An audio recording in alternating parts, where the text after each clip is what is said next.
India express आपको दिखाए सच का आईना।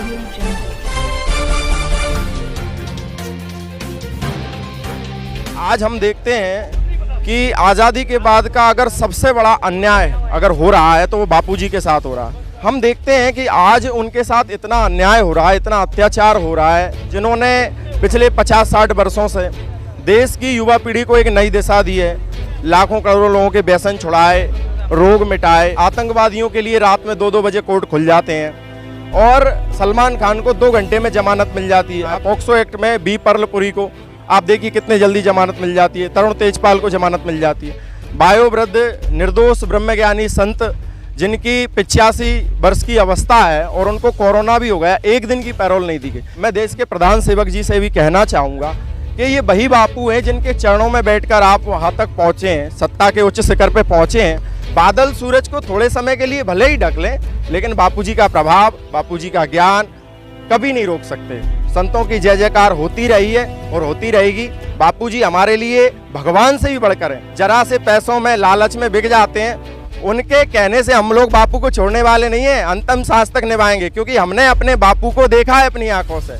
क्योंकि हम लोग टीवी देखकर या न्यायालय से पूछकर अपना मन नहीं बनाते, हमने आंखों से देखा है अपने गुरुदेव को। न्यायपालिका है और माननीय प्रधान सेवक जी हैं, उनसे मैं प्रार्थना करता हूं कि सत्य को देखें, सत्य को समझें और शीघ्र अतिशीघ्र पूज्य बापूजी को न्याय दें। मेरा नाम राजकुमार यादव है, मैं गुना मध्य प्रदेश से हूँ और युवा सेवा संघ से हूँ और पिछले 13 साल से बापूजी से जुड़ा हुआ हूँ मैं। और मेरा स्वयं का परिवार का पूरा जीवन इतना दीनहीनता, इतनी गरीबी थी घर में कि 1 दिन से 2 दिन खाने के लिए नहीं होते। लेकिन जब बापूजी से दीक्षा ली तो उसके बाद में पूरा जीवन बदल गया। और आज हम देखते हैं कि आज़ादी के बाद का अगर सबसे बड़ा अन्याय अगर हो रहा है तो वो बापूजी के साथ हो रहा है। पूज्य संत श्री आसाराम जी बापूजी, जिन्होंने पिछले 50-60 वर्षों से देश की युवा पीढ़ी को एक नई दिशा दी है।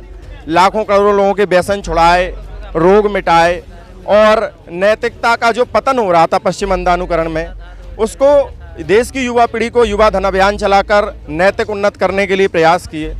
और हम देखते हैं कि आज उनके साथ इतना अन्याय हो रहा है, इतना अत्याचार हो रहा है, जो हमारे लोकतंत्र के 4 स्तंभ हैं, कार्यपालिका, न्यायपालिका, व्यवस्थापिका। तो कहीं ना कहीं वो भी इस केस में जो है सही तरह से अपनी भूमिका नहीं निभा रहे हैं। आप देखिए, आतंकवादियों के लिए रात में 2-2 बजे कोर्ट खुल जाते हैं और सलमान खान को 2 घंटे में जमानत मिल जाती है। अभी का मामला है अजय चौटाला, ओम प्रकाश चौटाला, शिक्षक भर्ती घोटाला में उनको जमानत मिल गई, एक पैरोल पे बाहर आ गए। राजनेताओं को, अभिनेताओं को, और इसी केस में कहते हैं भाई पॉक्सो एक्ट बना है, पॉक्सो एक्ट में बी परलपुरी को आप देखिए कितने जल्दी जमानत मिल जाती है, तरुण तेजपाल को जमानत मिल जाती है। और इन्होंने जो इसमें पॉक्सो एक्ट लगाया है, आप लड़की की मेडिकल रिपोर्ट देख लीजिए, उसमें कहीं एक सुई के नोक जितना भी खरोच नहीं है। तो FIR है और लड़की की मेडिकल रिपोर्ट है, उसमें कहीं पुष्टि नहीं होती है पॉक्सो एक्ट की। और इसके बाद में आप उसके पॉक्सो एक्ट लगा रहे हैं तो आप उसकी जो है बर्थ सर्टिफिकेट देख लीजिए, LIC की पॉलिसी देख लीजिए और आप उसका स्कूल का जो भी सर्टिफिकेट है वो देख लीजिए, कहीं भी वो नाबालिग नहीं है, वो बालिग है। लेकिन इस केस में जो है उसको इतना मतलब लंबा खींचा जा रहा है और इतने गलत निर्णय आ रहे हैं, निचली अदालतों से गलत निर्णय आ रहे हैं। देखिए क्या है, न्यायपालिका जो होती है वो न्याय का मंदिर होता है और करोड़ों अरबों लोगों की आस्थाएं इस पर टिकी रहती हैं, पूरे देश की आस्थाएं टिकी रहती हैं। लेकिन जब न्यायपालिका आप देखिए आतंकवादियों के लिए 12 बजे रात में खुल जाती है और जिन पे आरोप सिद्ध हो जाते हैं उनको बेइज्जत बरी कर देती है, जमानत कर देती है। और कोरोना काल में आप देखिए लाखों कैदियों को छोड़ा गया, लेकिन वयोवृद्ध निर्दोष ब्रह्मज्ञानी संत जिनकी 85 वर्ष की अवस्था है और उनको कोरोना भी हो गया, 1 दिन की पैरोल नहीं दी गई। तो कहीं ना कहीं इस तरह के न्यायपालिका के पक्षपातपूर्ण रवैये से न्यायपालिका पर भी प्रश्न उठते हैं। लेकिन हमारा विश्वास है माननीय उच्च न्यायालय, माननीय सर्वोच्च न्यायालय से ठीक निर्णय आएगा, बापूजी निर्दोष बरी होंगे। और मैं देश के प्रधान सेवक जी से भी कहना चाहूँगा कि ये वही बापू हैं जिनके चरणों में बैठकर आप वहाँ तक पहुँचे हैं, सत्ता के उच्च शिखर पे पहुँचे हैं। देखिए, कुर्सी सत्ता सदा नहीं रहती है, वक्त बदलता है। आप संतों को सता रहे हैं, लेकिन आप देखते हैं कि स्वामी विवेकानंद, बुद्ध भगवान, महावीर स्वामी, कबीर, नानक, इन सबको सताया गया, लेकिन उनका इतिहास आज भी है, आज भी करोड़ों लोगों द्वारा पूजे जाते हैं। और आज भी बापूजी के 450 आश्रम चल रहे हैं, करोड़ों लोग आज भी बापूजी को भगवान की तरह पूछते हैं। किसी की श्रद्धा में कोई फर्क नहीं पड़ा, श्रद्धा बढ़ी है, अधिक श्रद्धा हुई है। और आज भी हजारों का मेला लग रहा है, पूरे भारत भर में वैदिक होली महोत्सव मनाया जा रहा है। हजारों लाखों की संख्या में भक्त आ रहे हैं, बापूजी का गुणगान कर रहे हैं। और बापूजी का यश और कीर्ति दिन ब दिन बढ़ेगा, किसी साधक को कोई फर्क नहीं पड़ेगा। क्योंकि हम लोग टीवी देखकर या न्यायालय से पूछकर अपना मन नहीं बनाते, हमने आंखों से देखा है अपने गुरुदेव को, अपने बापूजी को, कि कितना सहज जीवन है बापूजी को।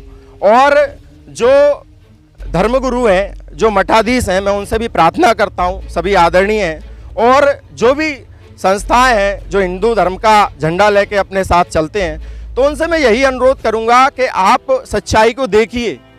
आप किसी भी पार्टी के, किसी भी नेता के अंधभक्त मत बनिए, सत्य का पक्ष दीजिए, तथ्यों के साथ देखिए आप कि इसमें कहीं भी किसी चीज़ का मेडिकल रिपोर्ट में रेप की पुष्टि नहीं होती है और उनकी इतनी अवस्था है, एक दिन की जमानत तक नहीं। तो मैं माननीय प्रधान सेवक जी से, सभी धर्मगुरुओं से और माननीय उच्च न्यायालय, सर्वोच्च न्यायालय से ये मांग करता हूँ कि इसमें निष्पक्ष तरीके से जांच की जाए और शीघ्र अतिशीघ्र निर्णय दिया जाए, ऐसी हम सभी की मांग है। और जो लोग सोचते हैं ना कि श्रद्धा टूट जाएगी, लोग चले जाएंगे, उनको आके देखना चाहिए बापू के आश्रमों में और समाज में भी। अभी हम लोगों ने गुना मध्य प्रदेश में 60 से 70 स्कूलों में मातृपितृ पूजन कार्यक्रम किया, 60-70 हज़ार बच्चों तक मातृपितृ पूजन कार्यक्रम। अभी तुलसी पूजन की पहल बापूजी ने की है, तो तुलसी पूजन भी 25 दिसंबर को पूरे विश्व भर में बड़े धूमधाम से मनाया जाता है। मातृपितृ पूजन दिवस भी मनाया जाता है। तो ये बादल सूरज को थोड़े समय के लिए भले ही ढक लें, लेकिन बापूजी का प्रभाव, बापूजी का ज्ञान कभी नहीं रोक सकते। तो जो लोग आज कतरा रहे हैं या जो लोग गलत करके खुश हो रहे हैं, वो लोग समझ लें, ये सत्ता, ये ताकत, ये सदा नहीं रहते हैं। संतों की जय जयकार होती रही है और होती रहेगी। बापूजी हमारे लिए भगवान से भी बढ़कर हैं। गुरु जो है वो भगवान से बढ़कर होते हैं, हमारे बापूजी हमारे लिए भगवान से बढ़कर हैं। और हमारी श्रद्धा दिन प्रतिदिन हमारे गुरुजी के प्रति बढ़ रही है, क्योंकि आज हम देखते हैं ऐसे समता के उच्च शिखर पे विराजमान है हमारे गुरुदेव। जैसे लाखों करोड़ों लोग जय जयकार करते थे, तब जो आनंद और मस्ती रहती थी, वही आनंद में आज हमारे बापूजी रहते हैं। इतने शारीरिक सूर्य नगरी है जोधपुर, इतना कष्ट होता है, इतनी सारी बीमारियां हैं, उनको अच्छे से इलाज भी नहीं मिल रहा है, न्याय भी नहीं मिला, लेकिन इसके बाद भी समता के उच्च शिखर पर विराजमान है। और हिंदू होना हमारा भाग्य है, भारत भूमि पर जन्म लेना हमारा भाग्य है, लेकिन परम पूज्य संत श्री आसाराम जी बापू जैसे ब्रह्मज्ञानी गुरु मिलना हमारा सौभाग्य है। हम सभी धनभागी हैं जो बापूजी जैसे गुरु हमें मिले, और हम अंतिम सांस तक बापू के हैं। हमें न्यायालय के निर्णय से और भ्रष्ट और बिकाऊ मीडिया, साधुवाद है आप जैसे सच्चे पत्रकारों को, और जो भी अच्छे मीडिया वाले हैं जो सच्चाई पहुंचाते हैं उनको साधुवाद है।